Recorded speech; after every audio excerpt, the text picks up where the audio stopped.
இந்த காலை வேளையில் கர்த்தருடைய வார்த்தையை படிக்க தியானிக்க வந்திருக்கிறோம். கர்த்தர் நமக்கு இவ்விதமாக சொல்லியிருக்கிறார், நான் உனக்கு போதித்து நீ நடக்க வேண்டிய வழியை உனக்கு காட்டுவேன், உன்மேல் என் கண்ணை வைத்து உனக்கு ஆலோசனை சொல்லுவேன். ஆலோசனை இல்லாத இடத்துல உண்மையாகவே ஜனங்கள் நாசமாக போயிடுவாங்க, சீர்கெட்டு போவாங்க. அவ்வளோதான், அவங்க வாழ்க்கை தாறுமாறான வாழ்க்கையாக இருக்கும். கவனிங்க, ஸ்தோத்திரம். ஆண்டவர் மாத்திரம் நம்முடைய வாழ்க்கையில் குறுக்கிட்டு ரட்சிப்பை கொடுக்காமல் இருந்திருந்தால் நிச்சயமாக நம்முடைய வாழ்க்கை தரிகட்ட வாழ்க்கையாக போய்விடும். உண்மையாகவே நம்முடைய வாழ்க்கை பாவத்துக்கு நேராக போய்விடும். ஆகவே வார கடவுளுடைய ஆலயத்துக்கு வரோம். ஸ்தோத்திரம். ஒரு செல்ஃபோனை நம்ம உபயோகப்படுத்துகிறோம் இல்லையா, ஒரு மொபைல் ஃபோனை, அதில் சார்ஜ் போயிடுச்சுன்னா உடனே என்ன பண்ணுறோம், சார்ஜ் ஏற்றுறது போல் நம்ம ஞாயிற்றுக்கிழமை வரும்பொழுதெல்லாம் கடவுளுடைய சமூகத்தில் அவரை ஆராதிக்கிறோம், அவருடைய பிரசன்னத்தை பெற்றுக்கொள்கிறோம். மாத்திரமல்ல, அவருடைய வார்த்தையை கேட்டு நம்ம பலப்பட்டு போய் அந்த வாரம் முழுவதும் பாவத்துக்கு எதிராக, சத்துருவுக்கு எதிராக இருக்கிற எல்லா ப்ராப்ளங்கள் பிரச்சனைகள் வந்தாலும் அதுக்கு எதிராக நின்று ஜெயிக்க கர்த்தருடைய வார்த்தை நமக்கு துணை செய்கிறது. அல்லேலூயா. இந்த மாதத்தில் ஒரு வார்த்தையை நாம் படித்தோம், நீதிமொழிகள் 4ஆம் அதிகாரம் 23வது வசனம். ஆகவே அந்த வசனத்தையே மையமாய் கொண்டு இந்த கடைசி வாரத்திலும் நான் பேச ஏவப்பட்டபடினால அந்த வசனத்தை படிக்க நம்ம எல்லாரும் கேட்போம். எல்லா காவலோடும் உன் இருதயத்தை காத்துக்கொள், அதனிடத்தில் நின்று ஜீவ ஊற்று புறப்படும். கரங்களை தட்டி நல்ல ஆலோசனையான வார்த்தைக்காக தேவனுக்கு மகிமையை செலுத்துவோம். இந்த வார்த்தையை யார் எழுதினார், யார் சொன்னார் என்று கடந்த வாரங்களின் முதல் வாரத்திலேயே நான் சொல்லிவிட்டேன். சாலமோன் என்கிற அந்த ஞானி நடுத்தர வயது இருக்கும் பொழுது இந்த வார்த்தைகளை எழுதுகிறார். எல்லா காவலோடும் உன் இருதயத்தை காத்துக்கொள், அதன் இடத்தில் நின்று ஜீவ ஊற்று புறப்பட்டும் என்று சொல்லி எழுதியிருக்கிறார். அதுக்கு முன்பாகவே 20வது வசனத்தில் வாசிக்கும் பொழுது அங்கே அட்வைஸ் பண்ணுகிறார், என் மகனே, என் வார்த்தைகளை கவனி, என்னுடைய வசனங்களுக்கு உன் செவியை சாய். நம்ம கவனிங்க, இந்த வார்த்தைக்கு நம்ம செவி கொடுத்து கேட்கணும். வெளிப்படுத்தின விசேஷத்தில் கூட படிக்கிறோம், இந்த தீர்க்க தரிசன வார்த்தைகளை வாசிக்கிறவனும் கேட்கிறவர்களும் இதில் எழுதி இருக்கிறவைகளை எல்லாம் கை கொள்கிறவர்களும் பாக்கியவான்கள் என்று சொல்லப்பட்டிருக்கிறது. அவங்க உள்ளத்திலிருந்து ஜீவ ஊற்று புறப்பட்டு வரும். 21வது வசனம் சொல்லுகிறது, அவைகள் உன் கண்களை விட்டு பிரியாதிருப்பதாக அவைகள் உன் இருதயத்துக்குள்ளே காத்துக்கொள். அவைகளை உன் இருதயத்துக்குள்ளே காத்துக்கொள், அவைகளை கண்டுபிடிக்கிறவர்களுக்கு அவைகள் ஜீவனும் அவர்கள் உடலுக்கெல்லாம் ஆரோக்கியமா. ஆகவே எல்லா காவலோடும் நிறைய தாக்குதல்கள் வந்து ஆத்துமாவை கெடுக்கும், இருதயத்தை கெடுக்கும். ஆகவே எல்லா காவலோடும் உன் இருதயத்தை காத்துக்கொள், அதிலிருந்து நின்று ஜீவ ஊற்று புறப்படும். கவனிங்க, நான் போன வாரமே சொன்னேன், நம்ம உயிர் வாழ்ந்து கொண்டு இருக்கிறோம், அதற்கு எல்லா உறுப்புகளும் முக்கியம்தான். உதாரணமாக ஒரு கால் இல்லாமல் உயிர் வாழ முடியும், ஆமாவா இல்லையா? இந்த 2 கண் இல்லாமல் கூட உயிர் வாழ முடியும், பேசும் திறன் இல்லாமல் உயிர் வாழ முடியும், இந்த ஒரு கையிலனா கூட உயிர் வாழ முடியும். ஆனால் கவனிங்க, மூளை இல்லாமல் உயிர் வாழ முடியாது. ஸ்தோத்திரம். மாத்திரமல்ல, இதயம் இல்லாமல் உயிர் வாழ முடியாது, கிட்னி இல்லாமல் உயிர் வாழ முடியாது, கல்லீரல் இல்லாமல் உயிர் வாழ முடியாது. எல்லாமே முக்கியம். அதில் ரொம்ப ரொம்ப முக்கியம், கவனிங்க, இந்த உடல் உயிர் வாழ்வதற்காக ஆண்டவர், கவனிங்க, இங்கே நம்முடைய இடது பக்கத்தில் ஒரு இதயத்தை வைத்திருக்கிறார். அது சதையாலான இதயம். அந்த இதயம், கவனிங்க, இரத்தத்தை, கவனிங்க, எல்லா உறுப்புகளுக்கும் இரத்த நாளங்கள் வழியாக கடத்துகிறது. ஆகவே அந்த இரத்த நாளங்கள் எல்லா அவயங்களுக்கும் போய் வருவதனால, கவனிங்க, எல்லா அவயங்களும், கவனிங்க, நன்றாக இயங்குகிறது, ஆரோக்கியமாய் செயல்படுகிறது. அதனால நமக்கு ஆரோக்கியம், ஆமாவா இல்லையா? ஆனால் அந்த ஹார்ட்டில் ஒரு பெரிய பொத்தல் வந்துச்சுன்னு வச்சுங்க, இல்லை அந்த ஹார்ட்டில், கவனிங்க, ஏதாவது பிரச்சனைனா மனுஷன் வாழ்க்கை சிக்கல். அப்போ சரீர பிரகாரமான வாழ்க்கைக்கும் இந்த இருதயம் முக்கியமாக இருக்கிறது. இங்கே சொல்லப்படுகிறது என்ன காரியம் என்றால், உள்ளான மனிதனுடைய இருதயத்தை குறித்து இங்கே சாலமோன் மூலமாக ஆண்டவர் சொல்லுகிறார். கவனிங்க, வெளிப்புறமான மனிதன், அந்த மனிதனுக்கு பெயர் சரீர மனிதன். ஆனால் உள்ள ஒரு மனிதன் இருக்கிறான், அதை குறித்து தான் வேதம் சொல்லுகிறது, இருதயத்தை காத்துக்கொள். அப்படின்னா உள்ள ஒரு மனிதன் இருக்கிறான், அந்த மனிதன் கரைபடாதபடிக்கு காத்துக்கொள். அப்படி காத்துக்கொள்ளும் பொழுது அந்த மனிதனுடைய உள்ளத்தில் இருந்து நல்ல சிந்தனைகள் புறப்பட்டு வரும், நல்ல எண்ணங்கள் புறப்பட்டு வரும், நல்ல நோக்கங்கள் புறப்பட்டு வரும். ஆமென். கவனிங்க, ஒரு மனுஷன் பேசுற பேச்சை வச்சு எடை போட்டுலாம் அவங்களுடைய உள்ளான சிந்தனை எப்படிப்பட்டது அப்படின்னு சொல்லி. ஒருத்தன் பார்க்குற பார்வை வச்சு அவனை கண்டுபிடிக்கலாம். ஐயோ மோசமானவன் பொம்பளை எப்படி முறைச்சி பார்க்குறானே சொல்ல முடியுமா? முடியாதா? அப்போ அவன் சிந்தனை, அவன் மனசு ஒரு அசிங்கம் பிடிச்ச சிந்தனையா, அசிங்கம் பிடிச்ச எண்ணமா இருக்குது. அப்போ இதெல்லாம் எதுலேருந்து தோன்றுதுன்னா உள்ள இருக்கிற. அப்போ பழைய ஏற்பாட்டில் படிக்கும் பொழுது ஆண்டவர் விபச்சாரம் செய்யாதிருப்பாயாக அப்படின்னு சொன்னார். ஆனால் புதிய ஏற்பாட்டில் ஆண்டவர் என்ன சொல்ற தெரியுமா? நீ ஒரு ஸ்திரிய முறைச்சி பார்த்தாலே, முதல் பார்வை தப்பு கிடையாது, அடுத்து பொண்ணு நல்லா இருக்குதுன்னு அப்படி பார்த்தாலே நீ விபச்சாரம் செய்தாய் அப்படின்றார். புரியுதுங்களா? ஆமென். அப்போ இந்த சரீரத்துக்கு வாசல் எதுனா கண்ணு. பார்க்குதெல்லாம் ஏங்க வைக்கும், பார்க்கத்தெல்லாம் ஏங்க வைக்கும். ஸ்தோத்திரம். இன்னைக்கு கவனிங்க, எப்படி வேணாலும் சம்பாதித்து பல அடுக்குமாடி கட்டிடங்கள் கட்டுவார்கள், வாடகைக்கு விடுவாங்க, ஏகப்பட்ட ஆஸ்திகளை வாங்கி குவிப்பாங்க. அதை பார்த்து நம்ம பொறாமப்பட்டு அதை பார்த்து ஐயோ கடவுளை நீயும் என்ன வச்சிருக்கிற எப்படியே அப்படின்னு ஏங்கக்கூடாது. ஸ்தோத்திரம். கவனிங்க, இந்த உலக வாழ்க்கை நமக்கு சொந்தம் கிடையாது. நம்முடைய ஆண்டவர் இயேசு கிறிஸ்து நமக்காக அங்க மேலே ஒரு வீட்டை ஆயத்தம் பண்ணி கொண்டிருக்கிறார். அந்த வீடு கைவேலை அல்லாத ஒரு வீடு. ஆமென். எனக்கு பழைய பாடல் ஒன்று பிடிக்கும். ஆனந்தமாய் இன்பக்கானான் ஏகிடுவேன், தூய பிதாவின் முகம் தரிசிப்பேன். ஆனந்தமாய் இன்பக்கானான் ஏகிடுவேன், தூய பிதாவின் முகம் தரிசிப்பேன். அதில் ஒரு வரி ரொம்ப எனக்கு பிடிச்ச வரி. வாலிப நாளில் இயேசுவை கண்டேன், வாஞ்சையுடன் என்னை தேடி வந்தார். வாலிப நாளில் இயேசுவை கண்டேன், வாஞ்சையுடன் என்னை தேடி வந்தார். எதற்குமே உதவா என்னையும் கண்டெடுத்தார். இயேசுவின் அன்பை நான் என் சொல்லுவேன். அந்த ஆண்டவராக இயேசு கிறிஸ்து அறிவதற்கு முன்பாக என் உள்ளத்தில் சினிமா எண்ணங்கள் தான் நிரம்பி இருந்தது. கவனிங்க, அதுவும் கவனிங்க, ஆக்டர், நடிகர்கள் நான் ஏற்கனவே சொல்லியிருக்கேன் இல்லையா, விஜயகாந்த்னா ரொம்ப பிடிக்கும் அப்படின்னு சொல்லி. அதாவது விஜயகாந்துடைய புது படம் இப்போ ரிலீஸ் ஆக போகுது, விஜயகாந்த் எந்த ஷூட்டிங்கில் இருக்கிறாரு, விஜயகாந்துக்கு ஸ்டண்ட் மாஸ்டர் யார், விஜயகாந்த் படவுடைய டைரக்டர் யார், விஜயகாந்த் படவுடைய ஹீரோயின் யார், இப்படி அன்பு விஜயகாந்த் ரசிகன், பேசும் படம், சினிமா எக்ஸ்பிரஸ், பொம்மை, இந்த மாதிரி இதுதான் நிரம்பி இருந்தது. உக்காந்தனா நாவல் மணிக்கணக்கில் படிப்பேன். ராஜேஷ்குமார், ராஜேந்திரகுமார், சுபா, தேவி பாலா, இப்படி எவ்வளோ சொல்கிறேன்லாம் இதெல்லாம் உங்களுக்கு தெரியவே தெரியாது. இதெல்லாம் எழுத்தாளர்களுடைய பெயர். இதுதான் உள்ள நிரம்பி. கவனிங்க, ஒரு கட்டத்தில் நினைப்பேன், இப்படியே பைத்தியக்கார மாதிரி போய்க்கினே இருக்கிறோமே, இதுக்கு ஒரு முற்றுப்புள்ளியே இருக்காதான்னு நினச்சா அதோட விட்டுடுவேன். அவ்வளோதான். நம்மளால் சினிமாவே பார்க்காம இருக்க முடியாது, தேட்டருக்கெல்லாம் போய் படம் பார்க்காம இருக்க முடியாது அப்படின்னு நினச்ச காலங்கள்லாம் உண்டு. அப்போ என் சிந்தனை முழுவதும் கவனிங்க, ஒன்றுக்கும் உபயோகம் இல்லாத காரியங்களாலேயே நிரம்பி இருந்தது. அதனுடைய வெளிப்பாடு என்னன்னா கவனிங்க, ஒன்றுத்துக்கும் யூஸ்ஃபுல் கிடையாது. எனக்கு வீட்டில் வச்ச பேர் ஒருவேளை மனசுக்குள்ளே வெளியே திட்டினாலும் மனசுக்குள்ள, ஆனால் எங்கள் அப்பா சொன்ன தண்டை சோறு துன்றாம்பார் அப்படின்னு சொல்லுவார், சுற்றிட்டு வந்து தின்றாம்பார், இப்படி தான் சொல்லுவார். அப்போது கவனிங்க, இந்த உள்ளத்தில் கவனிங்க, நல்ல எண்ணங்களும் புறப்பட்டு வரும், பிரயோஜனம் இல்லாத எண்ணங்களும் புறப்பட்டு வரும், தீய எண்ணங்களும் புறப்பட்டு வரும்.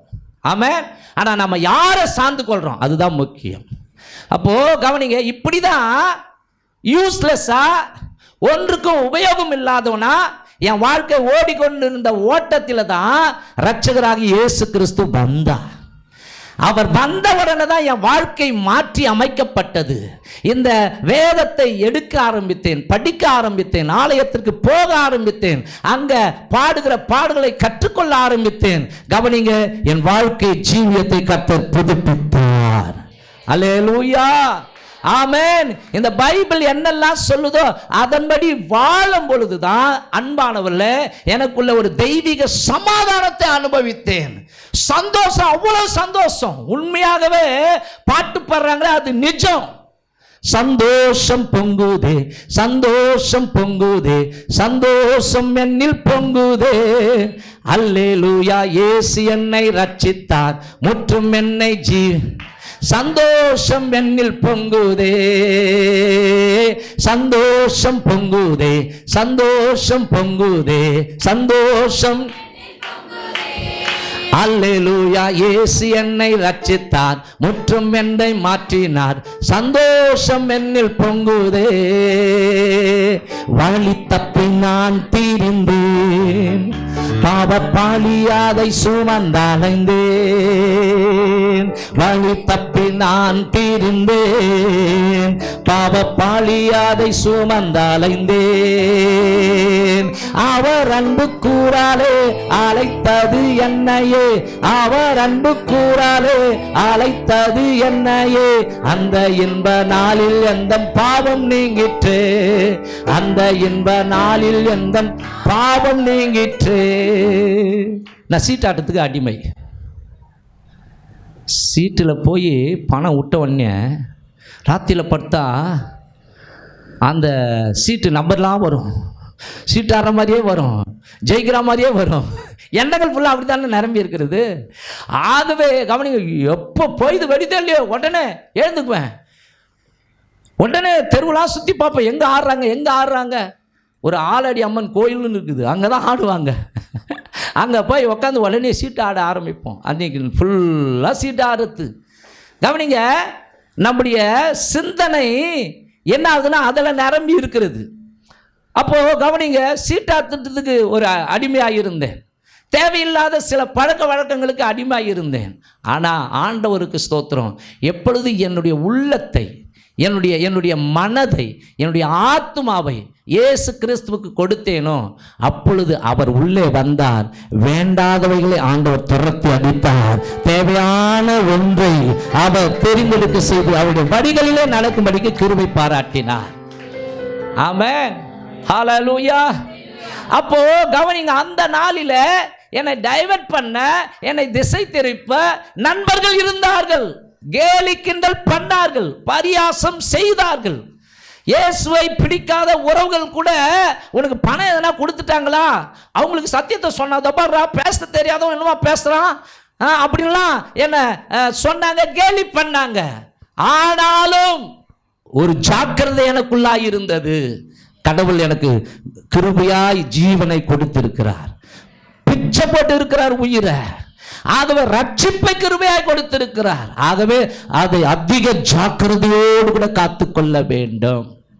ஆமென், ஹல்லேலூயா. ஆகவே ஸ்தோத்திரம். கவனிங்க, தவறான நண்பர்களோடு கூட நான் ஐக்கியமே வைக்க மாட்டேன், ஓடியாந்துடுவேன். அப்ப இந்த ஆத்மா நான் எப்படி காத்துக்கொண்டேன் தெரியுமா? கவனிங்க, முதல் காரியம் பைபிளை படிக்கிறது.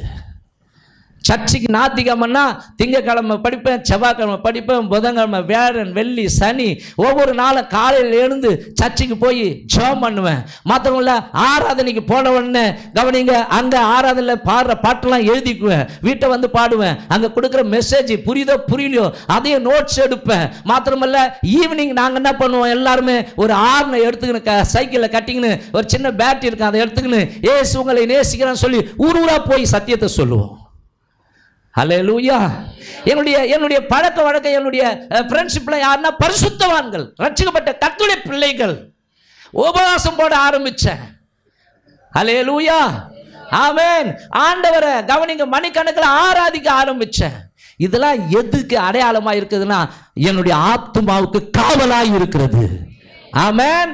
வெளியே இருக்கிற தீய சக்தி உள்ள நுழையக்கூடாதபடிக்கு, அவநம்பிக்கை உள்ள நுழையக்கூடாதபடிக்கு, அசுத்தாவி உள்ள நுழையக்கூடாதபடிக்கு இந்த காரியங்கள் எல்லாம் என் இதயத்தை காத்தது. உங்க இதயத்தை காத்து வருகிறதா? உங்க உள்ளான மனுஷனை காத்து வருகிறதா? உங்க உள்ளான மனுஷியை காத்து வருகிறதா? ஆமென், ஹல்லேலூயா. ஆகவேதான் பரிசுத்தவான் சொல்றாரு, என் மக்களே, கிறிஸ்துவுக்கு பின் வருகிற தேவனுடைய பிள்ளைகளே, நீங்கள் எல்லா காவலோடும் உங்கள் உள்ளான மனிதனை, ஆத்துமாவை, இருதயத்தை காத்து கொள்ளுங்கள். அப்பொழுது அதற்குள் இருந்து ஜீவ ஊற்று பொங்கி வரும். ஜீவ ஊற்று பொங்கி வரும். கவனிங்க, சின்ன வயசில் படிக்கும் போதெல்லாம் நமக்கு ஒரு கதை சொல்லியிருக்கிறாங்க. சொன்னா இப்போ சிரிப்பீங்க, ஆமாங்க அப்படின்ட்டு. ஒரு மரத்தடியில் பாட்டி வடை சுட்டுக்கின்னு இருந்துதான். வடை சுட்டுக்கினே இருக்கும்போது காக்கா ஒன்று மரத்தில் இருந்துதான். அந்த பாட்டி கவனத்தை வேறு பக்கம் திருப்பும் பொழுது, அந்த வடையே பார்க்காம வேறு பக்கம் பார்க்கும்போது டக்குன்னு வந்து என்ன பண்ணுச்சு, ஒரு வடையை கவிங்கன்னு போயிடுச்சு. கவிங்கன்னு பறந்து போய் இன்னொரு மரத்தில் போய் உக்காந்துச்சு. அப்போ வேற மாதிரி சொன்னாங்க, இப்போ வேற மாதிரி சொல்லியிருக்காங்க. அப்போ கவனிங்க, ஒரு நரி வந்துச்சான். நரி வந்த உடனே அந்த காக்காவை பார்த்து, எவ்வளோ அழகா இருக்கிற, கருப்பா இருக்கிறத பார்த்து அழகா இருக்கிற, நரி பேசுமா, இப்படிலாம் கேள்வி கேட்காதீங்க. நரி இப்படி சொல்லிச்சான். இது குழந்தைங்களுக்கு அந்த காலத்தில் சொல்லுவாங்க.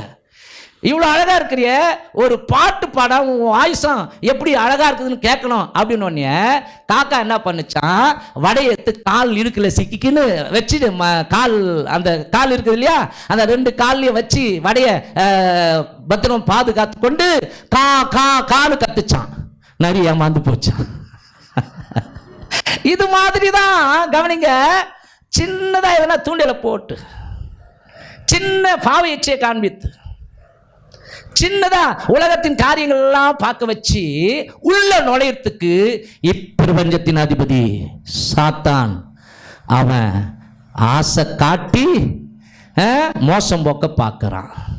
ஆகவேதான் ஆண்டவர் சொல்வார், இதோ இந்த உலகத்தின் அதிபதி என்னிடத்தில் வருகிறான், அவனுக்கு என்னிடத்தில் ஒன்றுமே இல்லை. இந்த கால வேளையில் எத்தனை பேர் அப்படி சொல்ல முடியும்? என்கிட்ட சத்துரு வந்தா கூட அவன்கிட்ட அவனுடைய சரக்கு இல்லவே இல்லை. சாத்தானே, நீ என்கிட்ட வந்தீனா ஏமாந்துதான் போவாய். எத்தனை பேர் சொல்ல முடியும்? ஆமென். நமக்கு ஒரு எதிராளி இருக்கிறான். கவனிங்க, நம்ம சாவர வரைக்கும் கவனிங்க, நம்மளை ஏமாத்த, நம்மளை குப்புற தள்ள, நம்முடைய ரட்சிப்பை பிடுங்க, மாத்திரமல்ல கவனிங்க, நம்முடைய வாழ்க்கையில வேதனைகளையும் பயங்களையும் கவலைகளையும் பிரச்சனைகளையும் பிரிவினைகளையும் குழப்பங்களையும் இருளையும் உள்ள அனுப்ப அவன் வகை தேடி சுற்றி திரிந்து கொண்டிருக்கிறான் என்று சொல்லி 1 பேதுரு புஸ்தகம் 1 பேதுரு 5:8 படிங்க. 1 பேதுரு 5:8. இந்த புத்தியுள்ளவர்களா இருங்கள். இங்க பாருங்க, பேதுரு சொல்றாரு, ஏன்னா இவர் ஏற்கனவே சாத்தானுக்கு இடம் கொடுத்தவர். சாத்தானுக்கு இடம் கொடுத்துட்டு இயேசுநாதரை எனக்கு தெரியாதுன்றார். அவர் 3 முறை மறுதளித்தாரா இல்லையா? 3 முறை மறுதளித்தாரா இல்லையா? அவருடைய இருதயம் கவனிங்க, இயேசுவையே மறுதளிக்கிற இருதயமா மாறிடுச்சு. ஆனா பரிசுத்த ஆவியின் அபிஷேகத்தை பெற்றுக்கொண்ட உடனே புது பலன் வந்துடுச்சு இவருக்கு. தைரியமா எழுந்து நின்று, நீங்கள் சிலுவையில் அறைந்து கொன்ற இயேசுவே ரட்சகர். அந்த இயேசுநாதர் இல்லைன்னா உங்களுக்கு பாவ மன்னிப்பே கிடையாது, ரட்சிப்பே இல்லை. அப்போ கவனிங்க, இருதயத்தில் குத்தப்பட்ட மக்களாய் நாங்கள் என்ன செய்ய வேண்டும் அப்படின்னு கேட்கும் பொழுது, மனம் திரும்பி இயேசுவை ரட்சகராக ஏற்றுக்கொண்டு நீங்க அதற்கு அடையாளமாக ஞானஸ்நானம் எடுங்கள் அப்படின்றாரு. 3000 பேர் ரட்சிக்கப்பட்டாங்களாம். அப்ப அவர் சொல்றாரு, தெளிந்த புத்தி உள்ளவர்களாய் இருங்கள், விழித்திருங்கள். ஏனெனில் உங்கள் எதிராளியாகிய பிசாசானவன் கெர்ச்சிக்கிற சிங்கம் போல் எவனை விழுங்கலாமோ என்று வகை தேடி சுற்றி திரிகிறான். கவனிங்க, வகை தேடி சுற்றி திரிகிறான். நம்ம தலைக்கு மேல பறக்கிற பறவைகளை நாம் தடை செய்ய முடியாது. ஆனால் அவைகள் வந்து உட்கார இடம் கொடுக்க கூடாது. எத்தனை பேர் ஆமான்றீங்க? உட்கார்ந்து கவனிங்க, கூடு கட்ட இடம் கொடுக்க கூடாது. அதுனா தலைக்கு மேல பறக்கிற பறவைகள்னா வேண்டாத சிந்தனைகள், இந்த உலகத்தின் எண்ணங்கள், ஓகேவா, மாயான கவர்ச்சிகரமான இன்பங்கள், இது எல்லாம் தலைக்கு மேல பறக்கும். அந்த ஆசை வரும், இந்த ஆசை வரும். சரியா? இதை செய்யலாமா, ஆண்டவருக்கு எதிரான செயல்களை செஞ்சா பணம் நிறைய கிடைக்குமே. ஆனா உலகத்துல இது வேணாம். இது கவனிங்க, உலகத்துல அப்படி ஆசை வந்தாலும் உள்ளத்துல ஆண்டவர் எச்சரிப்பார், மகனே வேண்டாம், மகனே வேண்டாம், மகனே வேண்டாம். இச்சையானது முதல்ல, பாவமானது முதல்ல இச்சையால தான் கர்ப்பம் தரிக்குதான். முதல்ல இச்சை மாதிரி வருது, அப்புறம் தான் கர்ப்பம் தரிக்குது. அப்போ கவனிங்க, ஏடாகூடமான சிந்தனைகள், தவறான சிந்தனைகள், பொருளாசைகள், காம விகாரங்கள் இன்னைக்கு தப்பு பண்றாங்களே, அதுக்கெல்லாம் பின்னாடி கொஞ்சம் பாருங்களா, அசுத்தங்கள் தான், அசுத்த எண்ணங்கள் தான். சரிங்களா? சின்ன பொண்ணெல்லாம் கெடுக்கிறாங்க இல்லையா? அன்னைக்கு ஒரு சிசிடிவி கேமரா பார்க்கும்பொழுது ஒரு இந்திக்காரன் ஒரு சின்ன பொண்ணு முன்னாடி போய்க்கினே இருக்குது. பின்னாடியே போய் டக்குன்னு என்ன பண்ணாவன், அப்படியே பிடிச்சின்னு போய் ஒரு புதருக்குள்ளே போய் அந்த பொண்ணை பாலியல் வன்கொடுமை, அந்த குழந்தைய, சின்ன குழந்தைய பாலியல் வன்கொடுமை செஞ்சுட்டான். இந்திக்காரங்களுக்குலாம் ஜாக்கிரதையாக இருப்போம். ஆமென். ஒரு முடிவு எடுங்க, இந்திக்காரங்களுக்கு வேலையே கொடுக்காதீங்க. ஹல்லேலூயா. ஆமாம், யாரையுமே இப்போ இந்திக்காரங்களாம் நம்ப முடியாது. அவங்களாம் வெளி மாநிலத்தும் வரானுங்க, என்ன வேணாலும் கழுத்தில் செயினை போட்டு இருக்கிற நேரத்தில் டக்குன்னு அவனுக்குள்ள ஒரு மோசமான ஒரு எண்ணம் வரும். குத்திட்டு செயினை அடுத்துன்னு ஓடிப்போம். இப்பெல்லாம் நிறைய நடந்துருக்குது. ரொம்ப இந்த உலகத்தில் ஜாக்கிரதையாக நடக்கணும். ஆகவே நான் சொல்கிற காரியம் என்னென்னா, நம்ம தலைக்கு மேலே இப்படிப்பட்ட அருவருப்பான, அசுத்தமான, தேவனுக்கு பிரியமா இல்லாத எண்ணங்கள்லாம் பறக்குங்க. அதை தடை செய்ய முடியாது. இங்க எனக்கு பாஸ்டர் ஒரு தவறான எண்ணமும் வரலைங்க அப்படின்னு சொல்லவே முடியாது, யாருமே சொல்ல முடியாது. பொறாமை கூட ஒரு தவறான எண்ணம் தானே. ஆமாம், மற்றவங்களை பார்க்கும்போது வெறுப்பாக பார்க்குறோம், அதுவும் ஒரு தவறான எண்ணம் தானே. இதெல்லாம் வராதுன்னு சொல்ல முடியாது. ஆனால் பர்மனண்ட்டாக அது வந்து உள்ள உட்காரத்துக்கு நம்ம இடம் கொடுக்கக்கூடாது, கூடு கட்டுறதுக்கு இடம் கொடுக்கக்கூடாது, முட்டையிட இடம் கொடுக்கக்கூடாது, அப்படி முட்டையிட்டு குஞ்சு பறிக்க இடம் கொடுக்கக்கூடாது. ஆமென். ஆகவேதான் இந்த இருதயத்தை எல்லா காவலோடு காத்துக்கொள்ள நாம் என்ன செய்ய வேண்டும் என்று அட்வைஸ் பண்ணியிருக்கிறார் பவுல். அப்படின்னா பிலிப்பியர் புஸ்தகத்தில், பிலிப்பியர் புஸ்தகம் 4ஆம் அதிகாரத்தில் 5வது வசனத்திலிருந்து ஆரம்பிக்கிறார். உங்கள் சாந்த குணம், பாருங்க, உங்கள் சாந்த குணம் எல்லா மனுஷருக்கும் தெரிந்திருப்பதாக, எல்லா மனுஷருக்கும் தெரிந்திருப்பதாக, கர்த்தர் சமீபமாய் இருக்கிறார், கர்த்தர் சமீபமாய் இருக்கிறார். நீங்கள் ஒன்றுக்கும் கவலைப்படாமல் எல்லாவற்றையும் குறித்து உங்கள் விண்ணப்பங்களை ஸ்தோத்திரத்தோட கூடிய ஜெபத்தினாலும் வேண்டுதலினாலும் தேவனுக்கு தெரியப்படுத்துங்கள். அப்பொழுது எல்லா புத்திக்கும் மேலான தேவ சமாதானம் உங்கள் இருதயங்களையும் சிந்தைகளையும் கிறிஸ்து இயேசுவுக்குள்ளாக காத்துக்கொள்ளும். கடைசியாக சகோதரரே, உண்மை உள்ளவைகள் எவைகளோ, நம்முடைய சிந்தனை எப்படி இருக்கணுமா? உண்மையான சிந்தனைகள், உண்மை உள்ளவைகள் எவைகளோ, ஒழுக்கம் உள்ளவைகள் எவைகளோ, ஒழுக்கத்தை குறித்த எண்ணங்கள் நம்முடைய சிந்தையில அசைவாட வேண்டும்.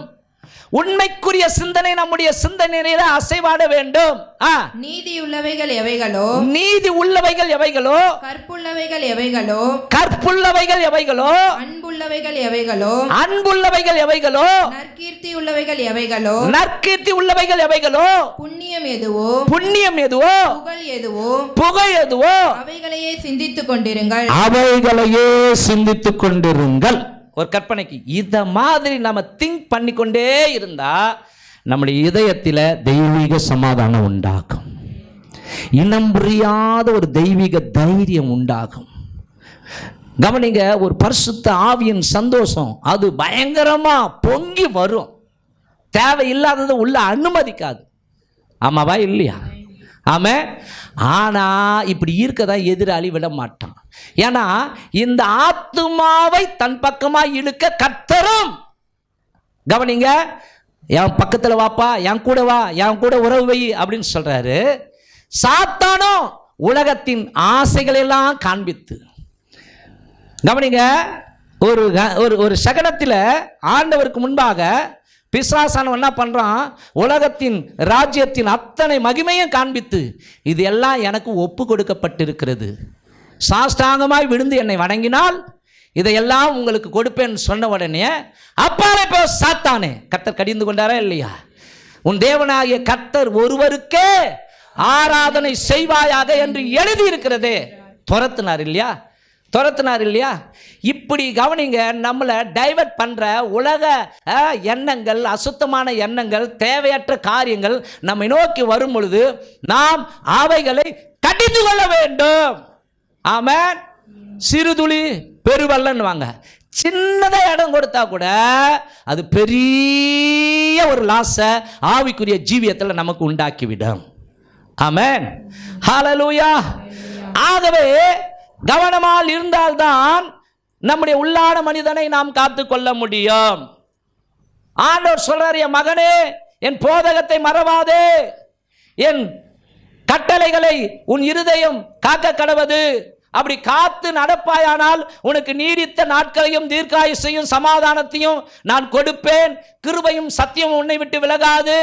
நீ அவைகளை உன் கழுத்திலே பூண்டு அவைகளை உன் இருதயமாகிய பலகையிலே எழுதுக்கொள். அதனால் தேவனுடைய பார்வையிலும் மனுஷனுடைய பார்வையிலும் தயையும் நற்புத்தியும் பெறுவாய். உன் சுய புத்தியின் மேல் சாயாமல் உன் முழு இருதயத்தோடு கர்த்தரில் நம்பிக்கையாயிருந்து உன் வழிகளில் எல்லாம் அவரை நினைத்துக்கொள். அப்பொழுது அவர் உன் பாதைகளை செவைப்படுத்துவார். ஹல்லேலூயா. ஆமென். ஆகவே ஸ்தோத்திரம். கொஞ்ச நேரத்துக்கு முன்னாடி இந்த காக்கா கதை சொன்னேன் இல்லையா? இந்த காக்கா கதை மாதிரி அதில் வர்ற நரி எப்படி தந்திரமா, நீ சூப்பராக இருக்கிற, உன் வாய்ஸ் எவ்வளோ சூப்பராக இருக்கும், ஒரு பாட்டு பாடாம் அப்படின்னு ஒன்னே நரியே ஏமாத்தும்படிக்கு, நரியே ஏமாந்து போகும்படிக்கு அந்த வடையை உஷாராக எடுத்து பத்திரமா பாதுகாத்து வச்சுட்டு அப்புறம் காக்கான்னு கத்தல் உடனே நரி ஏமாந்து போச்சான். அது மாதிரி பிசாசு ஏமாந்து போனோம். ஆமென். பிசாசு ஏமாந்து போனோம். கடைசி காலங்களில் வாழ்ந்து கொண்டு இருக்கிற அன்பானவர்களே, ரட்சிப்பை காத்து கொள்ள வேண்டும். ஒரு வசனத்தை வாசிப்போமா? 1 தெசலோனிக்கேயர் புஸ்தகம் 5ஆம் அதிகாரம் 24 நினைக்கிறேன். சமாதானத்தின் தேவன் தாமே 23. 1 தெசலோனிக்கேயர் புஸ்தகம் 5:23. சமாதானத்தின் தேவன் தாமே உங்களை முற்றிலும் பரிசுத்தமாக்குவாராக, உங்களை முற்றிலும் பரிசுத்தமாக்குவாராக. உங்கள் ஆவி ஆத்துமா சரீரம் முழுவதும் நம்முடைய கர்த்தராகிய இயேசு கிறிஸ்து வரும்போது நிச்சயமாய் வருவார். நமக்கு முன்னாடி 2 காரியங்கள் மறைக்கப்பட்டிருக்கிறது. ஒன்று நம்முடைய மரணம், இன்னொன்று ஆண்டவராகிய இயேசு கிறிஸ்துவின் வருகை. 2த்துல எது நடந்தாலும் நான் அவரை சந்திப்பேன். அந்த நிச்சயம் இங்க இருக்கணும். எதுல? ஆத்துமாவில், இருதயத்தில். அப்போ கர்த்தராகிய இயேசு கிறிஸ்து வரும் பொழுது குற்றமற்றதாய் இருக்கும்படி காக்கப்படுவதாக. ஆமென். ஆகவே இப்பதாங்க செய்திக்கே நான் போறேன். இந்த காக்கா மாதிரி கவனமாக இல்லாவிட்டால் நாம் நம்முடைய ஆசீர்வாதங்களை இழந்து போவோம். ஆகவே இன்றைய செய்திக்கு ஒரு 3 காரியங்களை நான் உங்களுக்கு பகிர்ந்து கொள்ள விரும்புகிறேன். இன்றைய செய்தியின் தலைப்பு எப்படி என்றால், ஆத்துமாவை காக்க தவறினால் என்ன நடக்கும்?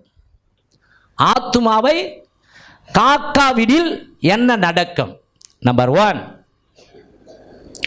தகப்பனுக்கும் பிள்ளைக்கும் இருக்கிற உறவு முறிந்து போய்விடும், சாபம் உண்டாகும், வேதனைகள் பெருகும். வாசிக்கலாமா? அதற்கு உதாரணம் ஆதியாகமம் புஸ்தகம் 2ஆம் அதிகாரம் 15வது வசனத்தை வாசிங்க. தேவனாகிய கர்த்தர் மனுஷனை ஏதேன் தோட்டத்தில் அழைத்து கொண்டு வந்து அதை பண்படுத்தவும் காக்கவும் வைத்தார். அதை அண்டர்லைன் பண்ணுங்க போதும். முதல் குறிப்பு, மனுஷனுக்கு கவனிங்க, ஏதேன் தோட்டத்தை, அந்த தோட்டத்தை பாதுகாக்கும்படி அவனுக்கு ஒரு பொறுப்பு கொடுக்கப்பட்டிருந்தது. அங்கே எழுதப்பட்டிருக்கிறது, தேவனாகிய கர்த்தர் மனுஷனை ஏதேன் தோட்டத்தில் அழைத்து கொண்டு வந்து உருவாக்கிட்டார். இப்போ தேவனுடைய சாயல் யாரு? ஆதாம். தேவனுடைய ரூபம், அவனை மாதிரியே மனுஷன் உண்டாக்கிட்டார். இப்போ கவனிங்க, இப்போ கணவன் மனைவி வாழ்க்கை, ஆனா பொறுப்பை மனைவிக்கு கொடுத்தாரா புருஷனுக்கு கொடுத்தாரா? புருஷனுக்கு தான் கொடுத்திருக்கிறார். அப்போ புருஷனாகிய அந்த ஆதாமை அந்த தோட்டத்திற்கு அழைத்து கொண்டு வந்து அதை பண்படுத்தவும் காக்கவும் பாதுகாக்கவும் பொறுப்பு ஒன்றை கொடுத்தார். இந்த பொறுப்பை தவறினபடினால தான், இந்த காவல் காக்கும் பணியை தவறினபடினால் உள்ளே சாத்தான் புகுந்தான். ஆமென். எங்கே இவன் கோட்டை விட்டான். இவன் பொண்டாட்டி எங்கே போய் பேசுகிறா இதெல்லாம் கவனிக்கவே இல்லை. அவருக்கு தெரிஞ்சிருந்தா அதட்டிருப்பார் இல்லையா? நீ ஏன் தேவையில்லாம அவங்ககிட்ட பேசுற? யோசிச்சு பாருங்க, கவனிங்க. இந்த மாதிரி ஒரு பாவ காரியமே நடந்திருக்க வாய்ப்பு இராது.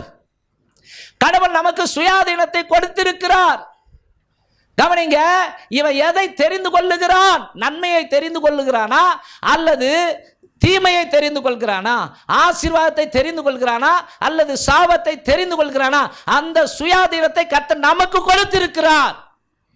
எத்தனை பேர் ஆமென்? அப்போ கவனிங்க, அதனுடைய விளைவு என்னன்னா, அவர்கள் பாவம் செய்தார்கள்.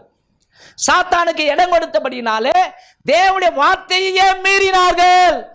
இந்த காலை வேளையில் அன்பான தேவனுடைய பிள்ளைகளே, உலகத்துக்கு, உலகத்தின் அதிபதிக்கு, உலகத்தில் இருக்கிற ஆசா பாசங்களுக்கு, உலக காரியங்களுக்கு நாம் இடம் கொடுத்தால், கவனிங்க, நாம ரட்சிப்பையே இழக்க வேண்டிய ஒரு சூழ்நிலை வரும். பாவங்களுக்கு நேராக நம்மளை பிடிச்சு தள்ளிடுவான் பிசாசு. சரிங்களா? அப்பா பிள்ளை என்கிற உறவை அவன் துண்டித்து விடுவான். அதனால் நமக்கு கவனிங்க, வேதனைகள் தான் பெருகும். என்ன பெருகும்? வேதனைகள் தான் பெருகும். லூக்கா புஸ்தகம் 15ஆம் அதிகாரத்தில் அங்கே ஒரு தகப்பனுக்கு 2 பிள்ளைகள் இருந்தார்கள் என்று வேதத்திலே படிக்கிறோம். மூத்தவன் இளைய குமாரன் என்று நாம அங்க வாசிக்கிறோம்.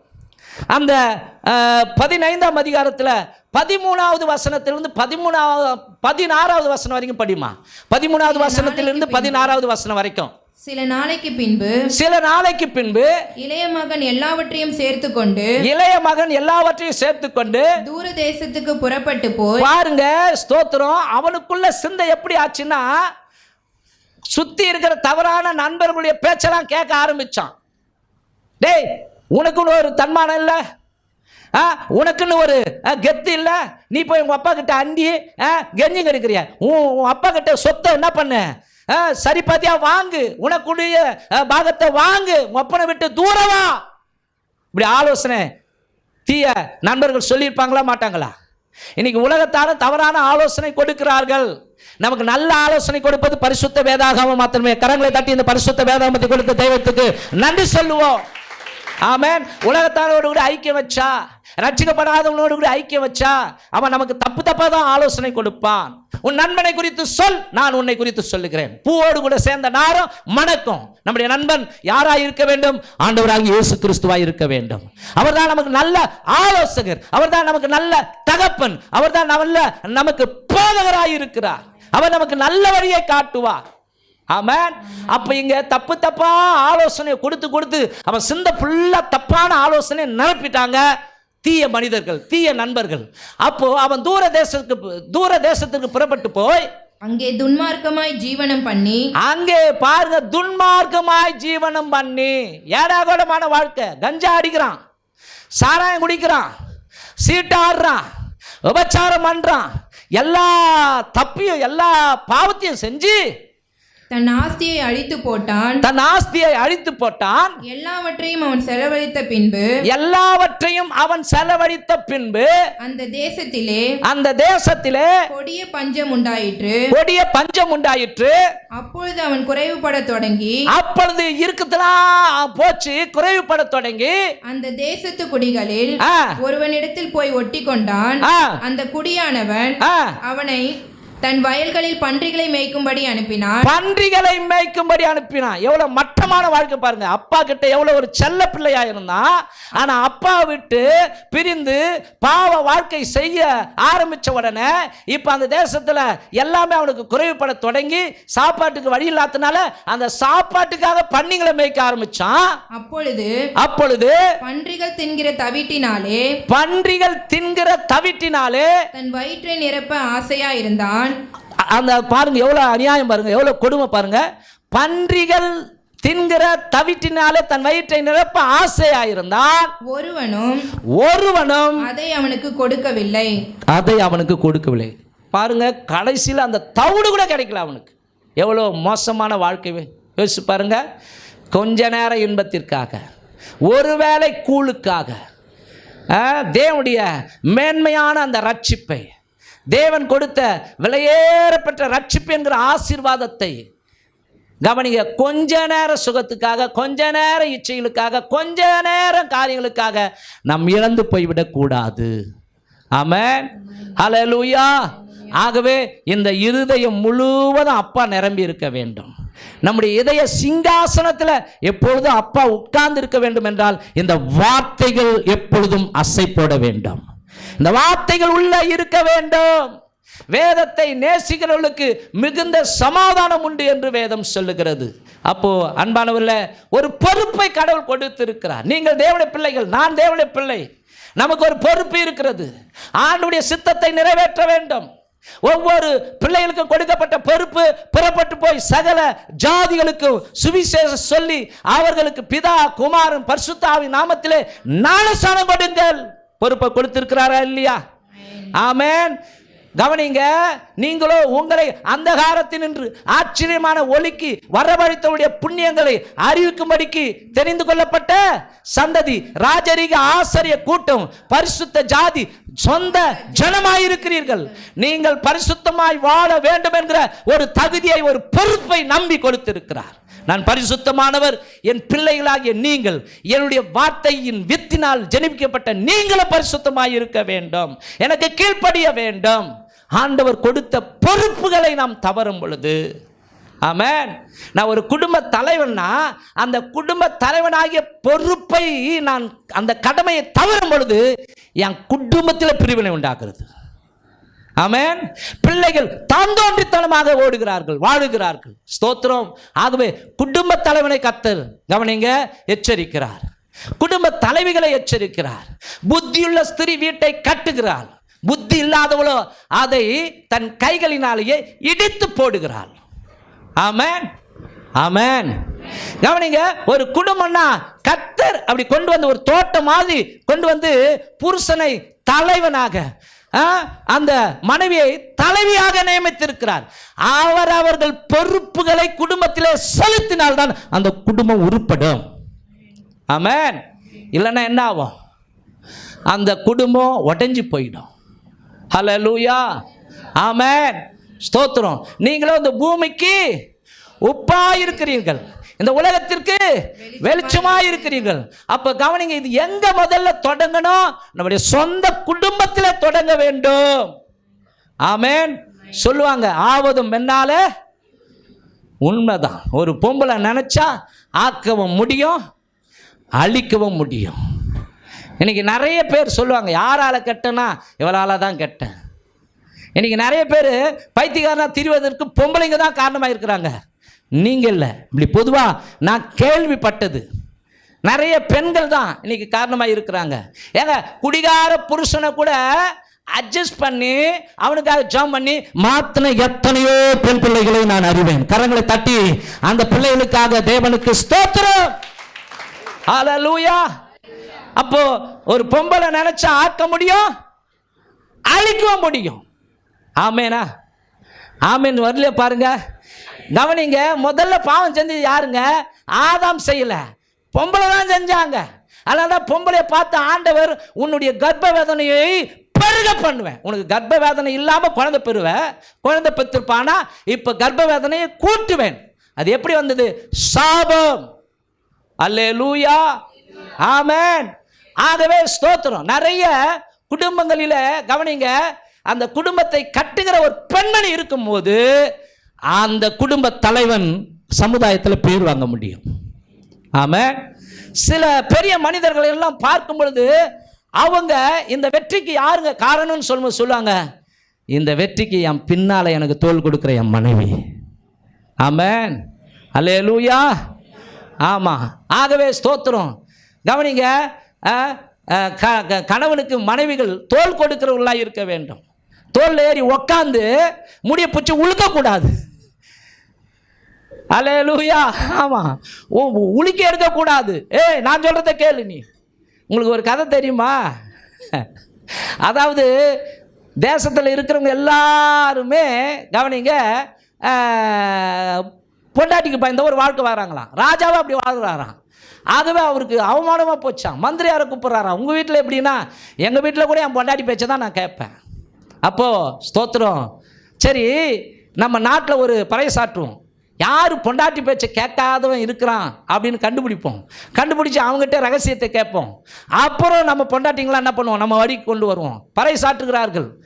அதாகப்பட்டது என்னவென்றால், யாரெல்லாம் பொண்டாட்டி பேச்சை கேட்குறாங்களோ அவங்க எல்லாரும் மஞ்சாக்குடி பக்கம் வந்துடணும். பொண்டாட்டி பேச்சை கேட்காம அந்த குடும்பத்தை சிறப்பாக நடத்துகிறவன் வெள்ளைக்கொடி பக்கம் வந்துடணும் அப்படின்னு 2 கொடியை நட்டாங்களாம். ஒரு கொடி மஞ்சா கொடி, இன்னொன்று வெள்ளைக்கொடி. ஜனங்க ஜே ஜே ஜே ஜேன்னு மஞ்சா கொடி பக்கம் தான் வருதான். இந்த மந்திரியும் ராஜாவும் தலையில் கையை வச்சுக்கணும், ஐயோ நம்ம மாத்திரம்தான் இப்படின்னா நம்ம நாட்டில் இருக்கிற அத்தனை பேருமே இப்படியா? ஒருத்த மாத்திரம் கம்பீரமாக வந்து வெள்ளைக்கொடி பக்கம் நின்ன உடனே ராஜாவுக்கு ரொம்ப கௌரவமாகி போச்சான். எப்பா வாடா, எப்பா உன்னை தாண்டா நாங்கள் கேட்டு அந்த சீக்கிரட்டை நாங்கள் கேட்டு என்ன பண்ண போகிறோம், அப்படி செய்ய போகிறோம். எப்படிப்பா நீ மாத்திரம் உன் பொண்டாட்டியை கண்ட்ரோலாக வச்சுக்கின்னு நீ குடும்பத்தை நடத்துகிற? அது ஒன்றும் இல்லை ராஜாவை, நான் கிளம்பும்போது என் மண்டேஜி சொன்னான், தபார் எல்லாரும் மஞ்சா கொடி பக்கம் போனான், நீ வெள்ளை கொடி பக்கம் தான் போனோம், சரியா அப்படின்னா. ஆகவே அவ பேச்சை தான் கேட்டேன். கைகளை தட்டலாமா? இந்த மாதிரி தான் இன்னைக்கு நடக்குது. ஹல்லேலூயா, ஆமென். மனைவி பேச்சை கேட்க வேணான்னு சொல்ல, ஸ்தோத்திரம். கவனிங்க, கணவனுடைய பங்கம் இருக்க வேண்டும், மனைவியுடைய பங்கு இருந்தால் தான் அந்த குடும்பம் உருப்படுன்ற. ஆமாம்.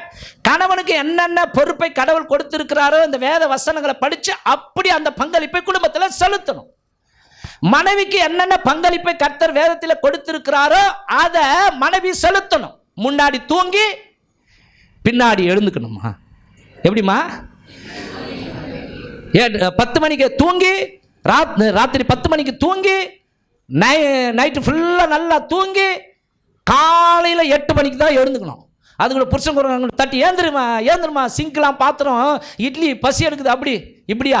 இன்றைக்கி எல்லாம் அப்படி தான் பண்ணுதுங்க. எல்லாம் தூங்கு மூஞ்சிகளாக இருக்குதுங்க. நான் உங்களை சொல்லலைம்மா, நான் எங்கள் வீட்டையே சொல்கிறேன். எல்லாம் தூங்கு மூஞ்சிகளாக இருக்குதுங்க. சிங்க்கு ஃபுல்லாக அப்படியே கப்படிக்கும். அதை கைவிடுறதுக்கு துப்பு கிடையாது.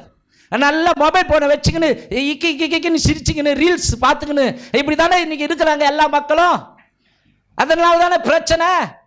உள்ளே வந்தாலே வீட்டுக்காரருக்கு கட்டுப்பாகுமா ஆகாதான்? இது பாடுறா, இப்போ இதெல்லாம் சுத்தமாக இல்லை, இது பாய் ஏடாகுணமாக இருக்குது, டஸ்ட்டு இருக்குது, இங்கே ஏடாகுணமாக இருக்குது, இதெல்லாம் பார்த்துட்டு இவன் பாரு அப்படி சிரிச்சிக்கினே இதை பார்த்துக்கினே சிரிச்சிக்கினே இருந்தா என்ன ஆவான்? வந்து தலையில் டமான்னு ஒரு தட்டுவானா தட்ட மாட்டானா? அல்லேலூயா, ஆமென். புத்தியுள்ள ஸ்திரீ வீட்டை கட்டுகிறாள். ஆமென். புத்தியுள்ள ஸ்திரீ கவனிங்க, வீட்டெல்லாம் சுத்தமாக வச்சுருப்பாங்க. இந்த சோம்பேறி உள்ள ஸ்திரீகள்லாம் தெரியும் பண்ணுவாங்க. உங்களை சொல்லலைங்க, இந்த சிங்கு ஃபுல்லாக பாத்திரத்தை அப்படியே அதில் முருங்காய் இருக்கும், மென்று துப்பி போட்டு முருங்காய் இருக்கும், அப்புறம் அந்த அந்த அந்த கருவேப்பிலையா அது இருக்கும், எல்லாமே அசிங்கமாக இருக்கும். அப்படியே தண்ணி ஊற்றி அப்படியே வச்சுருக்கோம். ஐயோ அதை பார்த்தாலே வாமிட்டு வர மாதிரி இருக்கும். இந்த மாதிரி அந்த வீட்டிலனா இருக்குதா? அப்போ அந்த பெண்மணி சோம்பேறி. அல்லேலூயா, ஆமென். ஒவ்வொரு நாளும் வீட்டை சுத்தமாக வச்சிருக்கணும். இது யாருடைய பொறுப்புங்க? புருஷனுடைய பொறுப்பா? மனைவியுடைய பொறுப்பு. ஆமென். யாருடைய பொறுப்பு? மனைவியுடைய பொறுப்பு. சரிங்களா? அப்போ கடவுள்கிட்ட ஞானத்தை கேளுங்க. இதெல்லாம் ஏடாகுணமாக வச்சிருந்தா வெளியேந்து வர கணவன்மார் கூட விருன்னு ஏறுமா? ஏறாதா? ஏன்னொன்னே ஒரு வார்த்தை சொன்னா இது அடங்காத்து என்ன பண்ணோம், 2 வார்த்தை சொல்லும்.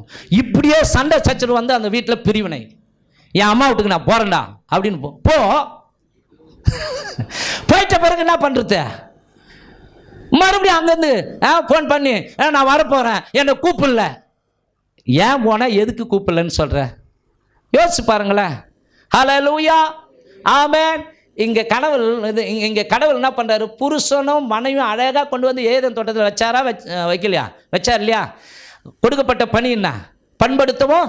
புருஷன் அங்கே அண்டா வெட்டுறான், ஏதோ தண்ணி பாய்ச்சறானா, கூட மாட நீ தானே செஞ்சுருக்கணும், அதுக்கு தானே துணை.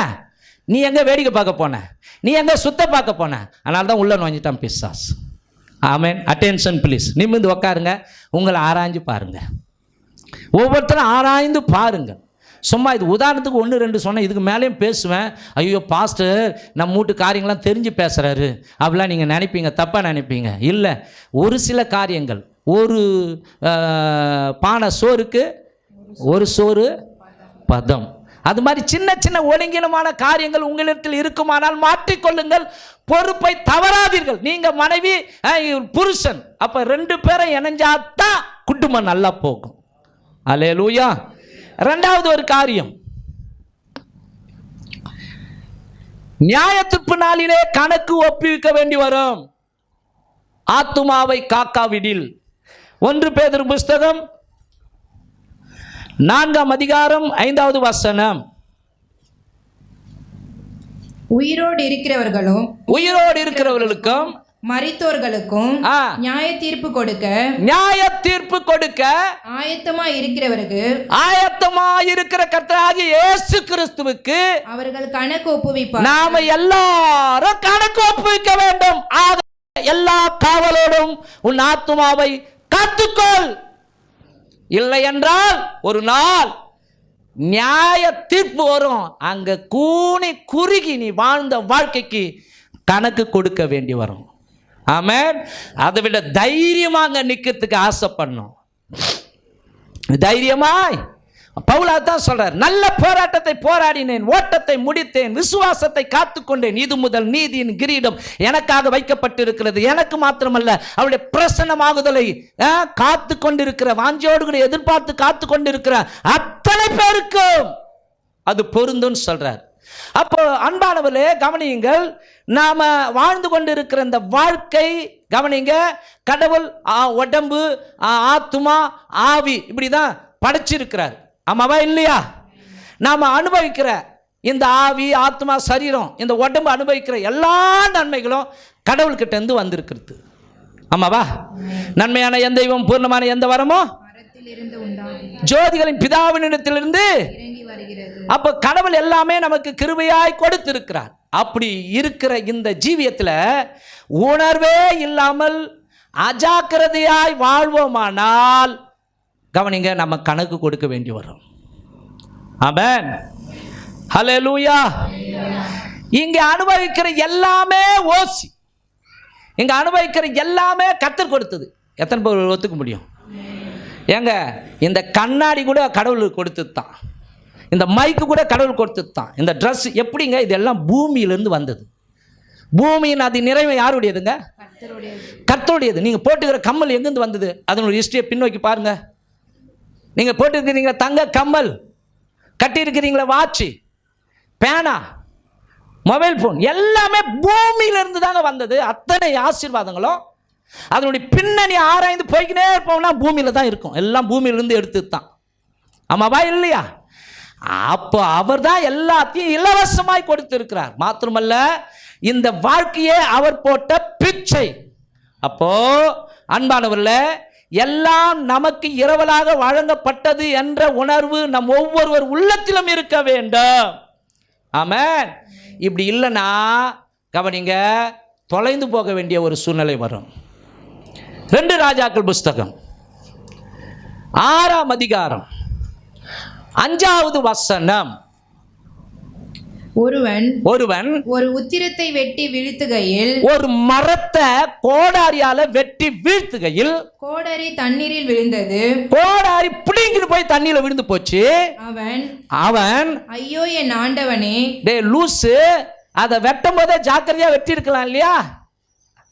என்னம்மா வெட்டும் போதே உடனே பிடிங்கிட்டு இருக்கணுமா? அது கோடாரியில் ஆப்புங்க வச்சுருப்பாங்களே, ஒரு ஆப்பு கையில் போதே ஜாக்கிரதையாக என்ன பண்ணியிருக்கணும்? அதை ஆப்பு அடிச்சிருக்கணும். ஐயோ என் ஆண்டவனே, அடுத்தவன் சொல்றான் பாருங்க, அது இரவலாக வாங்கப்பட்டதே என்று கூவினான். ஆப்பு வெட்டும் போது அந்த புத்தி இல்லையா? இது இரவலாக வாங்கப்பட்டது, ஜாக்கிரதையா வெட்டுவோம். இது இரவலாக வாங்கப்பட்டது என்று கூவினான். கூவினான்னா போதுமா? கத்தினான். அல்லேலூயா. அங்கே எலிசா இருந்தாரு. எப்படியோ அந்த கோடாரியை ஆழத்தில் விழுந்து போன கோடாரியை மிதக்க வச்சு கொண்டு வந்து கொடுத்துட்டார். இங்கே நான்லாம் எலிசா கிடையாது. ஆமென். இது எதுக்கு அடையாளமாக இருக்கிறதுனா, நம்முடைய ஆத்மாவுக்கு அடையாளமாக இருக்கிறது, நம்முடைய ஜீவியத்திற்கு அடையாளமாக இருக்கிறது. நம்ம நினைக்கிறோம் நான் ஏன் புயபலத்தால் சம்பாதிச்சது, நான் கட்டி இருக்கிற வீடு எல்லாம் என்னால தான் வந்தது. சில பேர் கத்துவானுங்க, எல்லாம் நான் தான் வாங்கி போடுறேன். நாய்ங்களா திட்டுறீங்களே, தப்பா நினைக்காதீங்க. சில இடத்துல கேட்டது வந்தது, இப்படி திட்டுறாங்க, கொட்டிக்கிறீங்களே, அறிவில்லை உங்களுக்கு சொல்றாங்க இல்லையா? ஆமென். எல்லாம் என்னால அப்படி சொல்லாத, அந்த பலனை கத்த கொடுத்தது. ஆமென். அந்த பலனை கடவுள் கொடுத்தது. ஆமென். கவனிங்க, போய் உயர்ந்த பதவியில் உட்காடுறான் யோசேப்பு.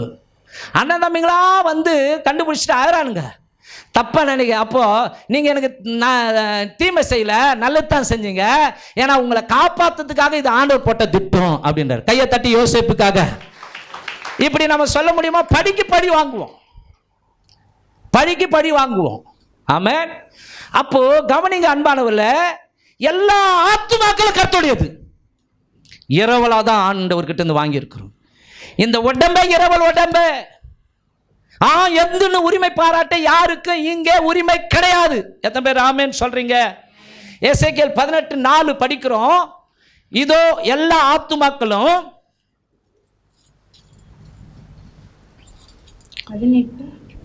4 எசேக்கியேல் 18:4. இதோ எல்லா ஆத்துமாக்களும் என்னுடையவைகள். ஆண்டவர் சொல்றார், எல்லா ஆத்துமாக்களும் என்னுடையவைகள். தகப்பனின் ஆத்துமா எப்படியோ அப்படியே மகனின் ஆத்துமாவும் என்னுடையது. பாவம் செய்கிற ஆத்துமாவே சாகும். கரங்களை தட்டி அல்லேலூயா சொல்லுவோமா? ஐயோ கடவுளே, இதுக்கெல்லாம் கையை தட்டலாமா? அப்போ உஷார, நீங்கள் எந்த அளவுக்கு செய்தியை உள்வாங்குறீங்கன்ட்டு நான் அடிக்கடி பரிசோதிப்பேன் உங்களை.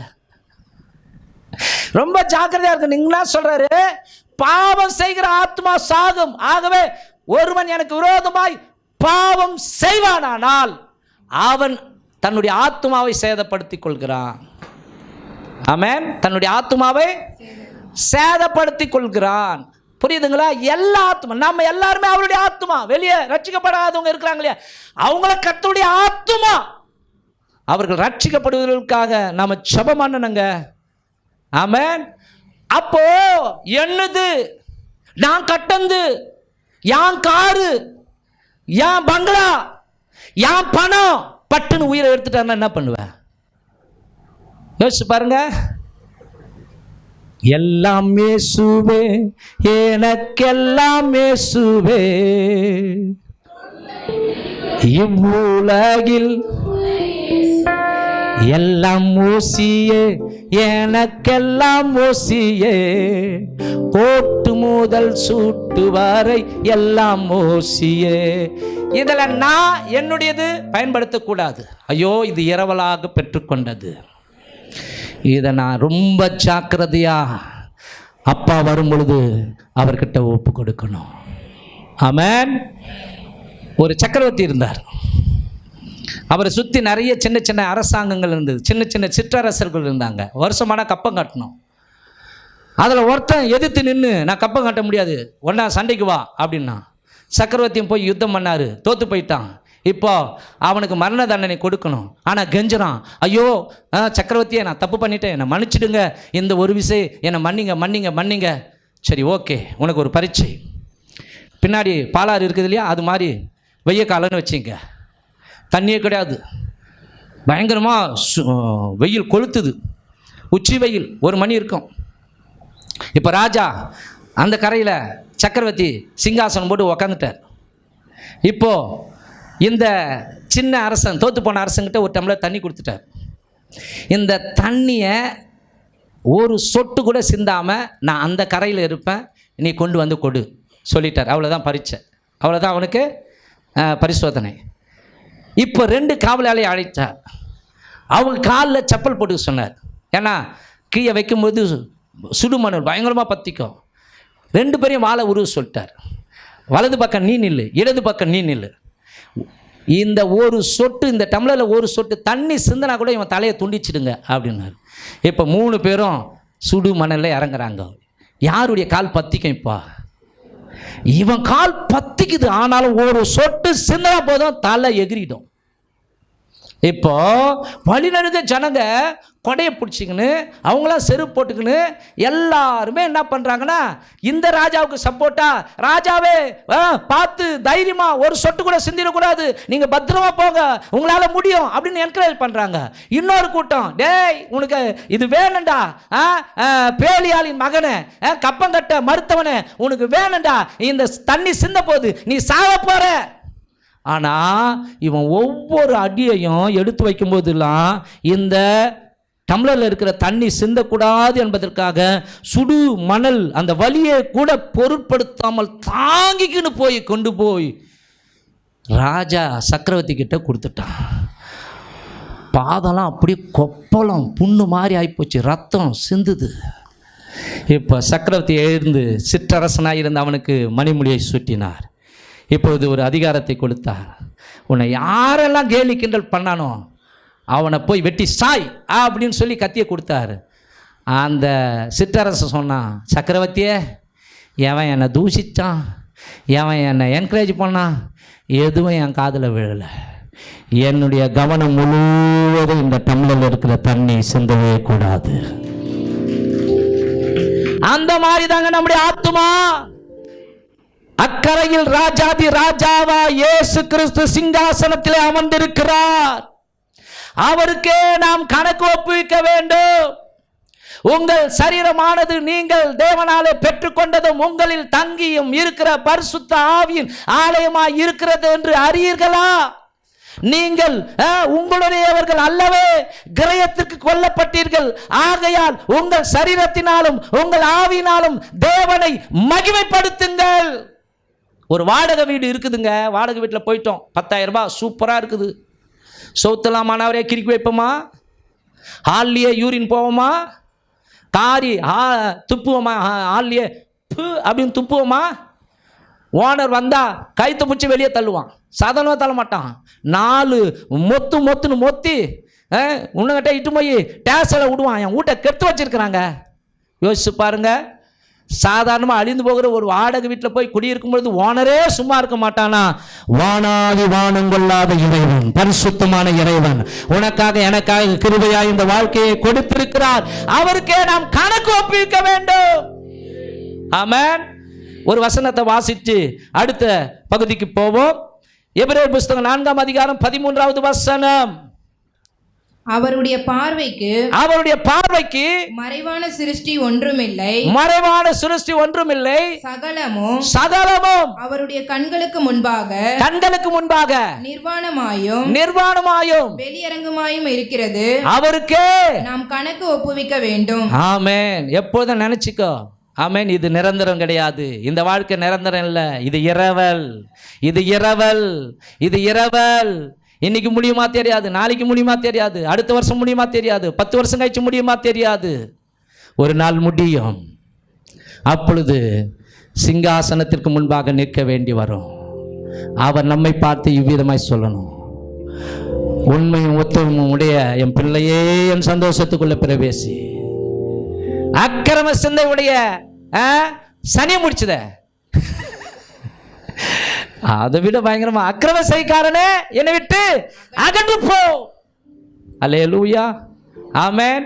ஆகவே உங்க வாழ்க்கை, என் வாழ்க்கை கடவுள் இரவலா போட்டு இருக்கிறார், கண்காணித்து கொண்டு இருக்கிறார். சிசிடிவி கேமரா இருக்குதாங்க அங்கங்க. அந்த இந்திக்காரனை புஷ்டாங்க, சிசிடிவி கேமரா வச்சு புஷ்டாங்க. யாருமே தப்பி வைக்க முடியாது. மனுஷன் கண்டுபிடிச்ச ஞானத்துக்கே அப்படி ஒரு வல்லமை இருக்குமானால், நித்தியானந்தம் உள்ள அனந்த ஞானமுடைய ஆண்டவர் அவருடைய கண்கள் நம்மை பார்த்து கொண்டே இருக்கிறது. மாய்மாலம் பண்ணக்கூடாது. வெள்ளை அடிக்கப்பட்ட கல்லறையாய் நம்முடைய வாழ்க்கை இருக்கக்கூடாது.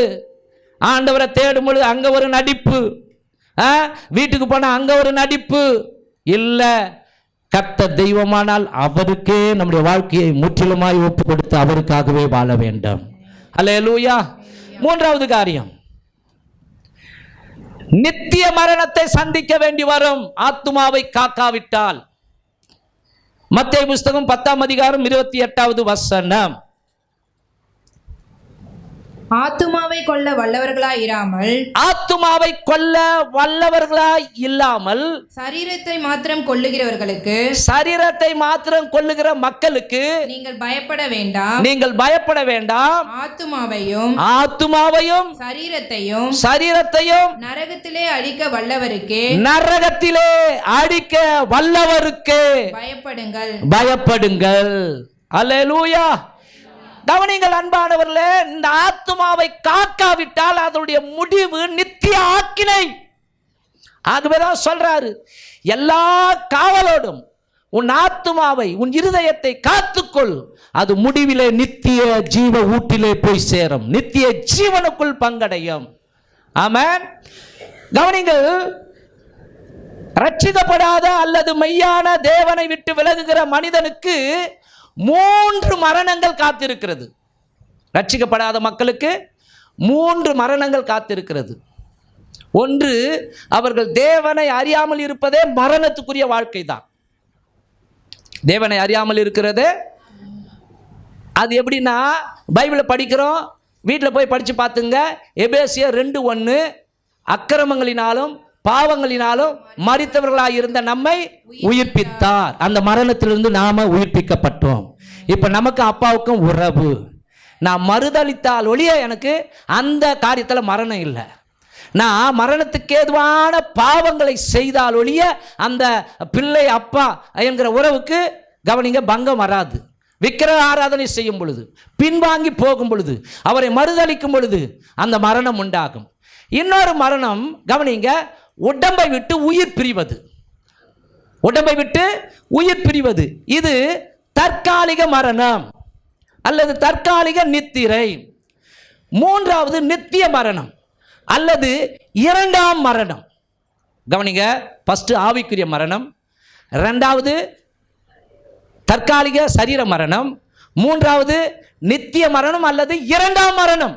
அதுதான் அக்கினியும் கந்தகமும் எரிகிற நெருப்பு கடல் என்று சொல்லப்படுகிற 2ஆம் மரணத்தில் ஆத்துமாவை ஆண்டவர் தள்ளுவார். ஆத்துமாவை மாத்திரம் இல்லை, மோசம் போக்கின பிசாசு, அவனோடு கூட சேர்ந்த அசுத்த ஆவிகள் எல்லாரையும் அந்த நாளில் இந்த ஜீவ புஸ்தகத்தில் பெயர் எழுதப்படாதவர்களாக யார் யார் காணப்படுகிறார்களோ அவர்கள் எல்லாம் 2ஆம் மரணமாகிய அக்னி கடலில் பங்கடைவார்கள் என்று சொல்லப்பட்டிருக்கிறது. ஹல்லேலூயா. ஆகவே தான் அன்பானவர்களே, ரட்சிக்கப்பட்டு இந்த உலக வாழ்க்கையில் நாம் வாழுகிற வாழ்க்கை தேவனுக்கு பிரியமாய் வாழுகிற வாழ்க்கையாக இருக்க வேண்டும். ரட்சிக்கப்பட்டு அவருக்கு பிரியமாய் வாழுகிற நமக்கு ஒரே மரணம் தான் காத்திருக்கிறது. அது உடம்பை விட்டு உயிர் பிரிவது. அது உடம்பை விட்டு உயிர் பிரிவது. அதுக்காக தான் நான் அடிக்கடி சொல்லுவேன் அன்பானவர்களே, கவனிங்க, இந்த பாட்டில் தண்ணி இருக்குது பார்த்தீங்களா, இந்த பாட்டில் தண்ணி தான் கவனிங்க இந்த சரீரத்தில் இருக்கிற வாழ்க்கை மாதிரி. இதை அப்படியே கொண்டு போய் மெரினா பீச்சில் ஊற்றிட்டு கடலில் இருக்கிற தண்ணியெல்லாம் மொண்டு இந்த பாட்டிலில் மொண்டு ஊற்றினா முடியவே முடியாது. ஆமாவா இல்லையா? வத்தாது. அது மாதிரி தான் மறுமையில் வத்தாத கடல் நதி எப்படி இருக்குது, அதுபோல் மகிமையின் சரீரத்தில் இப்போ இருக்கிற ஆத்மாவும் ஆவியும் மகிமையான மேனியில் இணைந்து என்னைக்கும் தேவனோடு கூட இருக்கும்படிக்கு யுகயுகமாய் தேவனோடு கூட வாழப்போகிற நித்திய ஜீவன், மரணமே இல்லாத வாழ்க்கை. ஆகவே தான் ஆண்டவர் சொல்லுகிறார் யோவான் 3:16, தேவன் தம்முடைய ஒரே பேரான குமாரனை விசுவாசிக்கிற எவனோ அவன் கெட்டு போகாமல் நித்திய ஜீவனை அடையும்படிக்கு அவரை தந்தருளி இவ்வளவாய் உலகத்திலே அன்பு கூர்ந்தார். இவ்வளவாய் உலகத்திலே. ஆகவே அசட்டை செய்யக்கூடாது.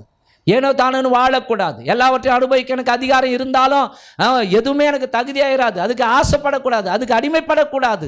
அது பக்தி விருத்தியை கொடுக்காது. மனுஷன் உலகம் முழுவதையும் தனக்கு சொந்தமாக்கினாலும் தன் ஜீவனை நஷ்டப்படுத்தி கொண்டால் அவனுக்கு லாபம் ஒன்றும் இல்லையே. ஆமென், ஹல்லேலூயா. முடிவு பரியந்தம் நிலைத்திருக்கிறவனே ரட்சிக்கப்படுவான். ஒருவன் என்னை விட்டு பின்வாங்கி போவானானால் அவன் மேல் என் ஆத்துமா பிரியமாயிராது.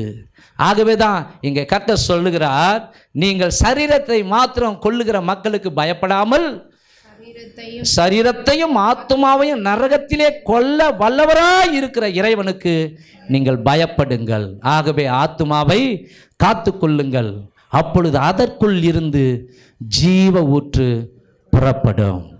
ஆமென். நம்ம எல்லாரும் எழுந்து நிற்கலாமா?